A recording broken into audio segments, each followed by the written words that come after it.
Let's bring him in now from Sin City, Vegas Golden Knights insider Gary Lawless, who's been sitting through that. How you doing, Gary? I'm good, Rod. How about you, bud? Good. Do you want to start with hockey or on the CFL news that's in the news right now? Your call. We'll do hockey and then CFL. Okay. But first, I got to ask you a question. Yeah. What is it with you people in Saskatchewan? You people? Did you just say you people? Don Cherry got fired for that. Okay. And aero bars. I'm talking about everyone in Saskatchewan, not any one group. My friend, Carla Koch, good Saskatchewan woman from Meadow Lake, she insists, I was in Canada recently, and insisted that no matter what I did, I had to bring aero bars back for her. A box of them, not one, a box. Then I get to the border, and the guards in the U.S., they wanted to take it away. And I'm like, why? And they're like, well, these are really good. It was quite interesting. Anyways, are you an aero bar guy? It's my wife's favorite chocolate bar. Yeah. They're about the same age, 29. You're right. I'd have to ask her why. Mine's the O. Henry, by the way. I don't know what it is. There's got to be a thing. I'll look into it, Gary. I appreciate that. All right. By the way, driving back and forth, it looks like your family's all together again. Summer's over. Things all cool that way? Did you have a good summer, everybody? Actually, the girls are still in Manitoba. They're still at the lake. Lauren, but you have your dogs. I brought the dogs back, but Lauren is doing a distance learning, and she's doing it from the cottage for now. So good. It was 1:15 here last week. That's no place for a kid. And the cottage, her friends they don't start school till September 12th or something like that, or in middle of September. So all her friends are running around the lake still, so it's a good fit. Anyways, good. CFL, good. What do you want to know? Well, hey, on the 115, Ray Elgaard's got his tongue out. When Vegas people are saying it's hot, you know it's hot. Okay, you called the two-goalie system in the playoffs, Gary, going into it. But I don't think anybody of us saw this coming. I mean, how much of a distraction is the Fleury-Leonard thing, or is the team even allowing it to be? Yeah. Listen, they're 8-1 in the bubble. There's no distraction. Okay, Leonard is 6-1 with a .918 save percentage. Pete DeBoer has a job. It's to win the Stanley Cup. That's what Kelly McCrimmon and George McPhee. That's the kind of team they put together. A Stanley Cup contender. And I don't know how you can argue with what DeBoer's done. Every time he puts a goalie's name on the card, that guy wins, except for once since they got to Edmonton. I think both guys are capable. I think they're going to need both guys. I think that the whole tweet thing was unfortunate. I think it was ill-timed. I get the agent's loyalty to the player, but listen, we did a podcast yesterday, and I said to Shane Knighty, I said, in a weird way, this may galvanize the Golden Knights. Number one, if there was any unspoken issue between Fleury and Leonard, that got cleared up because they talked. So there's no issue there. And we saw both of them say nice things about one another publicly, and we saw the way Fleury embraced Leonard after the shutout the other night. The players, if you're a player and somebody, they're now 11 wins away from having their hands on the Stanley Cup. When someone from the outside, tries to distract or tries to create a schism within your group, players, they just pull together. This gives them a little more of us against the world type attitude. So I don't think there's a goalie controversy. I don't think the tweet had a negative effect at all on the team. I think it probably stirred up the fan base a little bit and gave the media lots to talk about. But Leonard went out and had a shutout the next night. So page turned, case closed for me. Sure, but in these pandemic times, it's not like you're out and about around Vegas talking to people like I know you do. I mean, I don't know how it's going over with the Golden Knights fan base. For instance, I'm doing some reading here, and Fleury, after Gerard Gallant was fired, said publicly, hey, this is on me. I didn't play well enough. Like, did he not have as good a regular season as it looked like that we thought that he did? The team save percentage was .900 in the regular season. It's not good enough. No, that's low. Listen, part of that was Malcolm Subban. Leonard got in here for a few games, but this team was number one in the league in all kinds of shot metrics and was in the bottom third in the league in team save percentage. So I think bringing in Leonard improved the second goaltender aspect. And Pete DeBoer, obviously he's liked what he's seen, and he's gone with Leonard.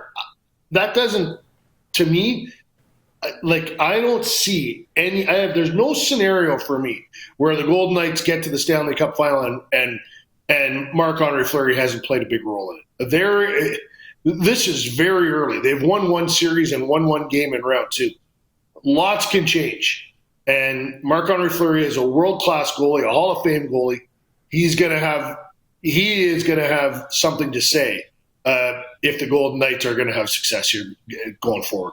I'm totally with you. Kelly Rudy said that in '93, the Kings would not have gotten out of round one without Rob Stauber. So there's a lot of hockey left, and you say 11 wins. That's a lot of wins, Gary, as you well know. Hey, what do you expect out of the Canucks tonight? Because I think they're going to come out like guns a-blazing, houses on fire.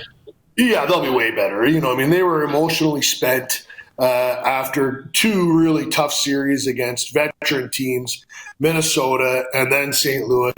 The life in the bubble, they knocked out the Blues Friday. They got the Golden Knights on Sunday. Normally in between series, there's travel, there's 2 or 3 days, maybe even 4. Vegas had 5 days off after their win over the Blackhawks. They looked really hungry. They played the best game they've played so far in the playoffs. So, I expect Vancouver to be much better, and this will be a real tail of the tape game for me. We're going to learn a lot about both teams tonight. Yeah, no kidding. Sure loving the Ryan Reaves, Antoine Roussel story. I'm sure you are too. How do you think that goes tonight? Yeah, that'll be interesting. I think that you got to be careful with a guy like Roussel. He is very unpredictable. He's done his job. The teams that he's played for have always loved him, and the teams that played against him have always hated him. So, I think Ryan is very effective at what he does, and he knows his role. I wouldn't want to, Vancouver's power play is so deadly. I wouldn't want to get caught in a situation where Roussel sucked somebody into retaliation, and that resulted in the Canucks scoring a goal. Like Vegas had 3 power plays on Sunday night. Vancouver only had 1, and that's a big part of the formula of beating the Canucks. Their top 5: Pedersen, Besser, Hughes, Horvat. Help me out, I'm missing one guy. Anyways, they got 29 points so far in the playoffs. 17 of them are on the power play, more than half. Yeah. They're 5 big guns. So JT Miller is the other guy. Yeah. So you can't put them on the power play. I'm sorry, you touched off a war in the comments section here with your arrow bars thing. That's what the Stamps fan wrote in and says, of course, they're loved in Saskatchewan. They're like their football team, full of holes. The Rider fans have gone back at Calgary and said, well, the Stamps are like eat more bars. They're soft and full of nuts, blah, blah, blah. I'd love to know what the bomber... Yeah, way to go, Gary. So I was mesmerized reading that as you went along. Hey, a quick take on this with the Kraken. Everybody's saying, oh, they're going to get soft expansion rules like the Golden Knights did. And I hear that a lot. And I'm like, listen, who was William Karlsson? He was junk in Columbus. Who was Jonathan Marchessault? Who were these guys? Derek Anglin was a journeyman man. Like Braden McNabb. First of all, Bill Foley wrote a check for $500 million. The Seattle owners wrote a check for $650 million.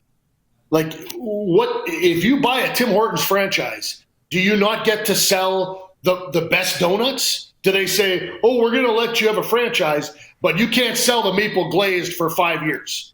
You can sell decaf coffee, but you can't have our good coffee. Like, where else in business do you tie a new partner's hands behind their back? Now, listen, every team loses one player. If you're going to suggest there's the dogs that you were Here we go. They're fired up on your rant here. If you're going to suggest that these are soft rules, it's the first time the rules have ever made sense. Do you want to admit another team into your league so that they can struggle and be terrible and potentially fold? No, you want to give them an opportunity to succeed. And let's face it, when George McPhee and Kelly McCrimmon put their team together, nobody thought the team was any good. All of the predictions were this team is going to be the worst team in the National Hockey League. So, listen, good luck to Seattle. Everyone, they've had a fantastic start to getting into the league, and they've sold a ton of merchandise. They've sold a lot of tickets. Like, they're going to be strong economically. The rules are, everyone's seen how this works. I'm not sure they're going to be will they get a team, and will that team go right to the Stanley Cup in the first year? Color be dubious. Yeah, that's what I'm saying, by the way, because they got a lot to say for themselves. We sold 4 times what the Golden Knights did. I'm like, hey, good for them. Right. Yeah, that's great. Applaud. Like, yeah. But do your talking on the ice. And by the way, you've been around, Gary. Ottawa was awful. Florida Panthers were awful. Nashville didn't make the playoffs for 8 years. Like, something needed to be changed. Anyways, to the CFL. The Red Blacks, didn't the Red Blacks get to the Grey Cup like in 2 of their first 3 years? Yeah. The second year they were there. The first year they were awful. Yeah. But yeah. And they won, and then they won the third year. Well, good for them. Now, that franchise is viable. It's one of the best franchises in the league. You go Winnipeg, Saskatchewan, or Saskatchewan, Winnipeg, however you want to do that. And then Ottawa's right in the mix there. So good for them. By the way, JR and Cranbrook just saying the refs are clearly on the Golden Knights side. By the way, Cranbrook, BC, great, they're JR. saying. Yeah. Okay. He was saying that Monday morning, too. Oh, man, I could go on with Gary on this forever. But that was a nice segue to the CFL, because you teased quite a tweet last week. You said if I was still writing on the CFL, I'd have a lot to say. So, hey, put your CFL cap on right now. What's your take on how this has played out? Well, I'm enormously disappointed in the leadership of the league, and I would put that at the ownership level. And I would put that in the head office level. This was an opportunity for this league to get together, to be creative, to find a way to play some games, and to draw attention. There's no college football. We don't know what's going to happen to the NFL. The NHL has grabbed the imagination of so many people. They've done such a great job. And Wade Miller put together a plan in Winnipeg to have a bubble that, the government was, Health Canada was prepared to sign off on. And for $30 million, they let this opportunity pass by. $30 million.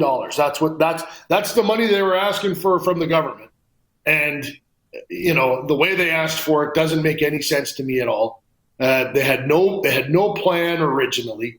And where was the creativity? Where was Randy Ambrosie going to the owners of the Toronto Argonauts, Maple Leaf Sports and Entertainment, and their partners, TSN, and their part owners at Rogers, and saying to them, you know what? We know the rights are with TSN. We're in trouble. This is an opportunity to put some games on both networks, to create a whole bunch of shoulder programming while we're in the bubble. Let's sit down here, just like Gary Bettman did when he went to Don Fear and created a new collective bargaining agreement. Let's sit down here, and for the next 6 months, let's find a way to take over sports broadcasting in Canada and put this on television. Let's go to ESPN, who's not going to have any college football. Let's play on Saturdays, and let's find a way to get more eyeballs on our league than ever before. $30 million? You would pay $100 million for that. And instead, they laid off Chris O'Leary today. Like, what's the plan here? To mothball the league? Who's going to be talking about the Canadian Football League for the next year if the guy that writes about the league on the league website isn't doing it? Because I can tell you, there aren't going to be any articles in the Toronto Star or the Globe and Mail or the National Post. There's going to be very few and far between in the newspapers in Winnipeg. Maybe they'll get some love in Regina. Winnipeg, or Edmonton, Calgary, Vancouver, turned off. Like, I love this league. I've worked in it, since covered it since 1993 when I got into the newspaper business. Worked for the Argos. Proudly have a Grey Cup ring in my house. I have all kinds of paraphernalia and merch in my house. My daughter loves the league. One of the highlights of our summer last year was going to a Blue Bomber game at Investors Group Field, and Dave Naylor said to me the other day that he really believes they have to go to a single entity ownership plan. And I'm not sure he's wrong, because some of the guys that are in the boardroom level have no business owning a Canadian Football League team.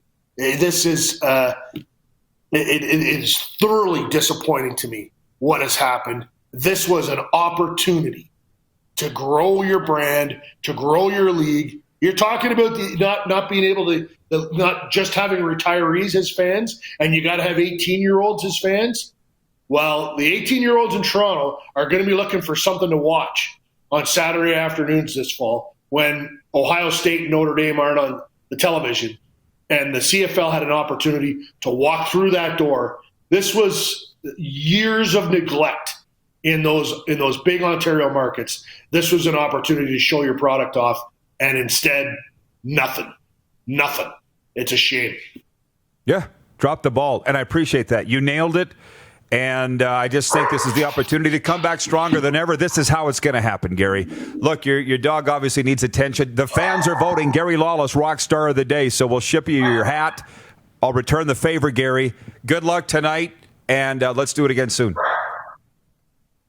Thanks a lot, Rod. Have a great day, bud. Appreciate it. Gary Lawless from Vegas.